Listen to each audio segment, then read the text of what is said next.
आज की वीडियो की हमारी शुरुआत हो रही है ग्रिग्नार्ड रिएजेंट। ग्रिग्नार्ड अभिकर्मक।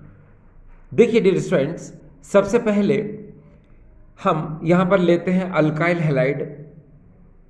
उसको हम मैग्नीशियम मेटल के साथ ड्राई ईथर की प्रेजेंस में रिएक्ट कराते हैं तो हमको मिलता है RMgX, जिसको हम लोग बोलते हैं ग्रिग्नार्ड रिएजेंट।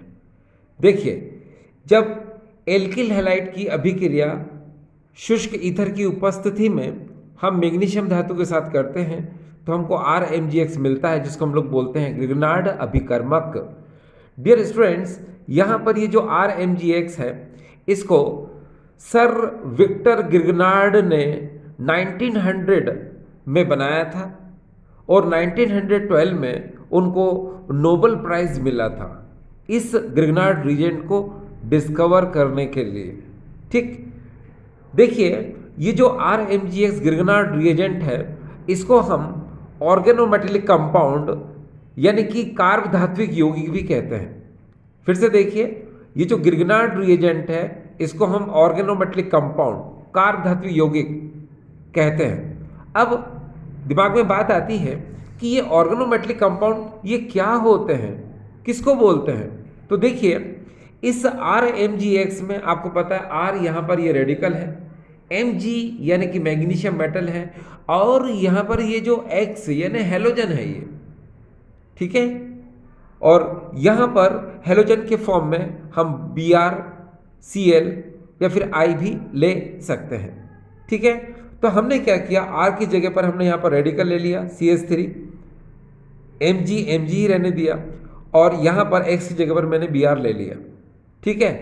ये RMgX का एक एग्जाम्पल लिया है मैंने। अब देखिए, बात ये आती है कि ऑर्गेनोमेटेलिक कंपाउंड कार्ब धातु की यौगिक ये क्या होते हैं। तो सुनो, जब कोई मेटल किसी ऑर्गेनिक ग्रुप के कार्बन से डायरेक्टली कोवलेंट बॉन्ड के थ्रू लिंक्ड होती है, कोवलेंट बॉन्ड के थ्रू बॉन्डेड रहती है, तो उस कंपाउंड को हम लोग बोलते हैं ऑर्गेनोमेटेलिक कंपाउंड। वंस मोर, जब भी कोई मेटल किसी ऑर्गेनिक ग्रुप के कार्बन से डायरेक्टली कोवलेंट बॉन्ड के थ्रू लिंक रहती है तो उस कंपाउंड को हम लोग बोलते हैं ऑर्गेनोमेटेलिक कंपाउंड। फिर से देखिए, जब भी कोई धातु किसी कार्बनिक यौगिक के कार्बन से सीधे ही सहसंयोजक बंध द्वारा संलग्न होती है तो प्राप्त यौगिक को हम लोग बोलते हैं कार्ब धात्विक यौगिक।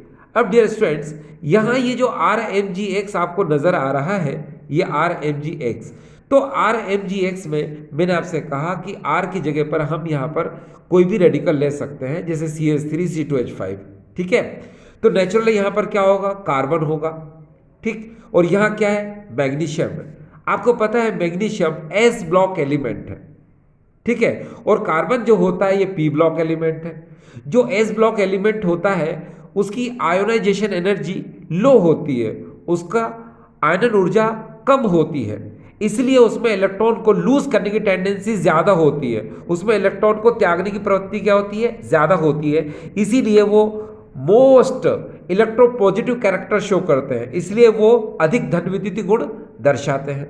और यहाँ पर ये जो रेडिकल यानी इसमें कार्बन है, तो ये कार्बन की वजह से इसकी इलेक्ट्रोनेगेटिविटी ज़्यादा होती है, इसकी ऋण विद्युतता ज़्यादा होती है, इसीलिए इसमें इस Mg से अपनी तरफ इलेक्ट्रॉन को अट्रैक्ट करने की कैपेसिटी क्या होती है, ज़्यादा होती है।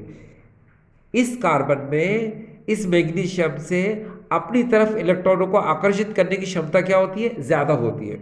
इसीलिए इस Mg पर डेल्टा पॉजिटिव चार्ज आ जाता है और इस रेडिकल यानी इस कार्बन पर डेल्टा नेगेटिव चार्ज आ जाता है, ठीक है। ये डेल्टा पॉजिटिव मैग्नीशियम पर और इस रेडिकल यानी कार्बन पर डेल्टा नेगेटिव चार्ज आ गया, ठीक है। मैंने क्या कहा आपसे कि RMg के बीच में है तो कोवलेंट बॉन्ड सहसंयोजक बंध है, लेकिन यहाँ पर मैग्नीशियम क्या है, मोस्ट इलेक्ट्रोपॉजिटिव है, और R रेडिकल क्या है, मोस्ट इलेक्ट्रोनेगेटिव है। इसीलिए Mg से कार्बन की तरफ इलेक्ट्रॉन ट्रांसफर हो जाते हैं, इलेक्ट्रॉन अट्रैक्ट हो जाते हैं, इसलिए delta positive delta negative charge यहाँ पर आ जाता है, जिसकी वजह से हाईली पोलर हो जाता है, यानी अधिक ध्रुवीय हो जाता है, ठीक है। और आपको पता है ये हाईली पोलर हो गया तो क्या होगा, ये मोर रिएक्टिव होगा, ठीक, यानी अधिक क्रियाशील होगा।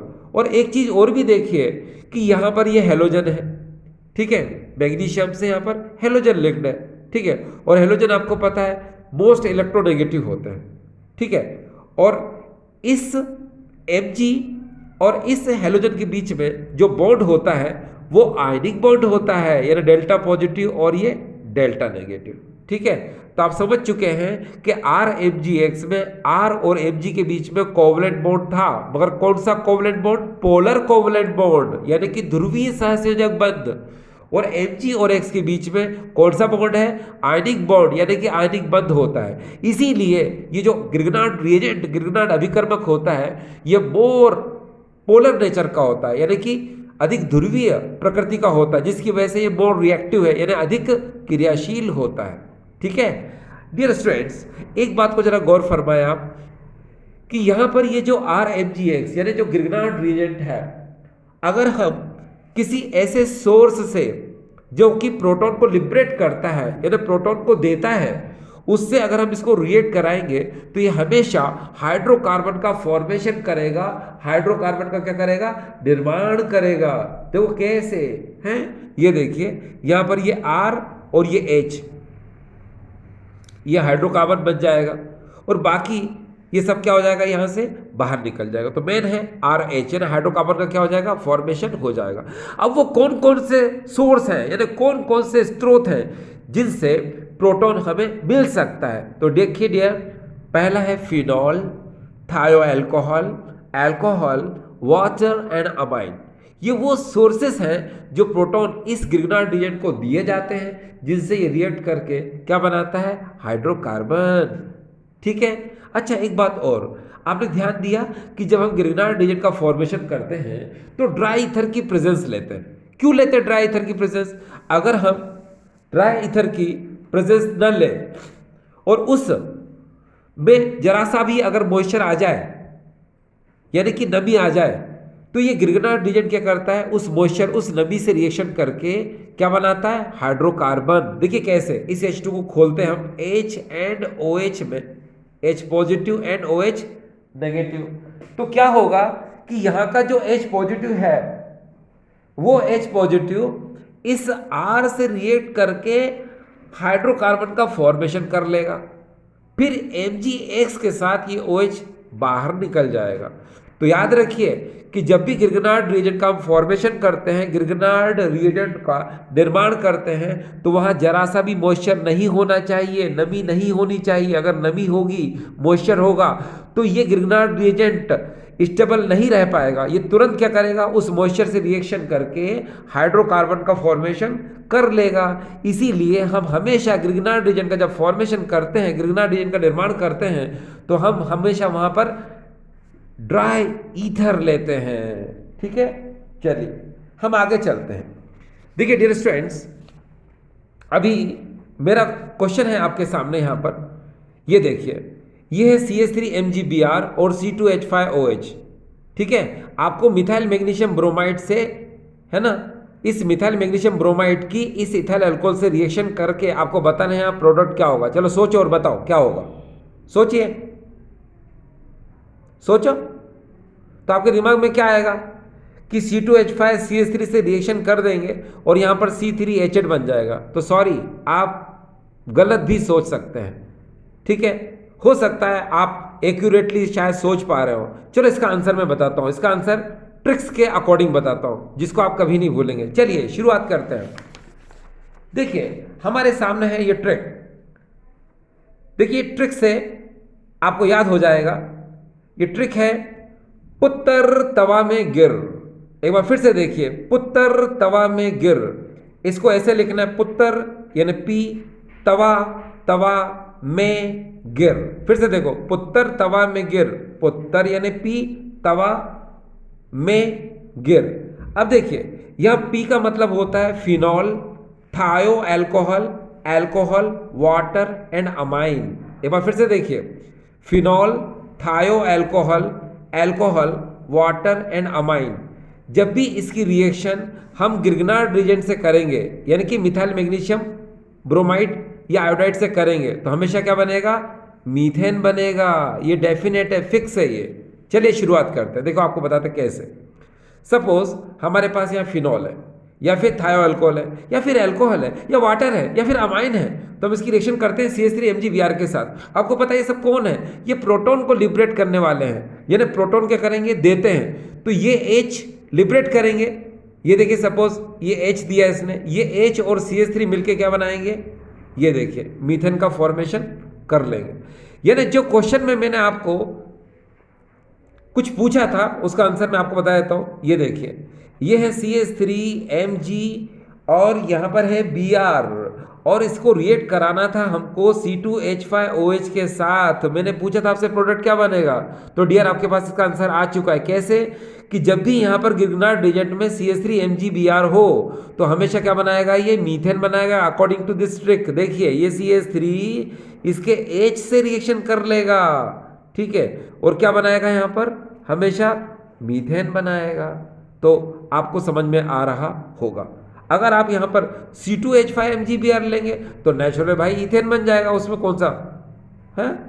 तो आपको ये बात समझ में आ रही है। डियर स्टूडेंट्स, कभी आपने एक बात पर गौर किया, ये ट्रिक तो आपको समझ में आ रही होगी, पुत्र तवा में गिर, ठीक है। अब मैं आपको एक वो भी इंपॉर्टेंट बात बताता हूं, खासकर गिरनार्ड रीजन के बारे में। कभी सोचा है आपने गिरनार्ड रीजन के बारे में? ये देखिए ये है RMgX, ये होता है गिरनार्ड रीजन, जहां पर R ये रेडिकल है, Mg मैग्नीशियम है और X जो हैलोजन होता है। अब देखिए आप खुद सोचो दिमाग से कि ये RMgX ये स्टेबल है ही नहीं। क्यों? क्योंकि यहां पर देखो मैग्नीशियम की सिर्फ 2 वैलेंसी जो है सेटिस्फाइड हो रही है, ठीक है, यानी कि इसके आउटर मोस्ट शेल में अब इलेक्ट्रॉन कितने हैं, 4। देखिए कैसे, 1 और दूसरा इस X के साथ, ठीक है ना। यानी कि यहां पर ये जो Mg है इसका ऑक्टेट कंप्लीट है ही नहीं, ठीक है। तो यही वजह रहती है कि हम इस RMgX को हमेशा ड्राई ईथर के साथ यूज करते हैं, ठीक है। कैसे यूज करते हैं, चलो बताते हैं कैसे। क्योंकि ये ड्राई ईथर में स्टेबल हो जाता है, यानी स्थायी हो जाता है। देखिए कैसे होता है, पहले आप यहां पर लिखेंगे R, फिर लिखेंगे आप Mg और फिर लिखेंगे आप यहां पर X, ऐसे लिख दो, लिख दिया। अब क्या करना है आपको, ऊपर ईथर लिख लो ROR, और इसी तरह से यहां पर भी लिख लो ROR। आपको पता है ऑक्सीजन के पास 2 लोन पे इलेक्ट्रॉन होते हैं, लाइक दिस, ये देखिए। तो ये ईथर का जो एक ऑक्सीजन है ये इसको एक लोन पेयर देकर यानी कोऑर्डिनेट बॉन्ड बना लेता है ऐसे। सिमिलरली ये ईथर का जो ऑक्सीजन है ये भी अपना एक लोन पे इलेक्ट्रॉन देकर इसके साथ क्या कर लेता है, कोऑर्डिनेट बॉन्ड बना लेता है। ये देखिए इस तरह से, ठीक है। अब देखिए इस Mg के पास ऑक्टेट कंप्लीट हो चुका है, इसका अष्टक पूर्ण हो चुका है ना, ठीक है। तो याद रखिए यही वजह रहती है कि हम गिरनार्ड रिएजेंट को हम ड्राई ईथर के साथ यूज करते हैं, ठीक है। एक तो ये वजह हो गई, दूसरा मैंने बताया था कि मॉइस्चर ना रहे गिरनार्ड रिएजेंट बनाते समय, ठीक है। चलिए अब हम आगे चलते हैं।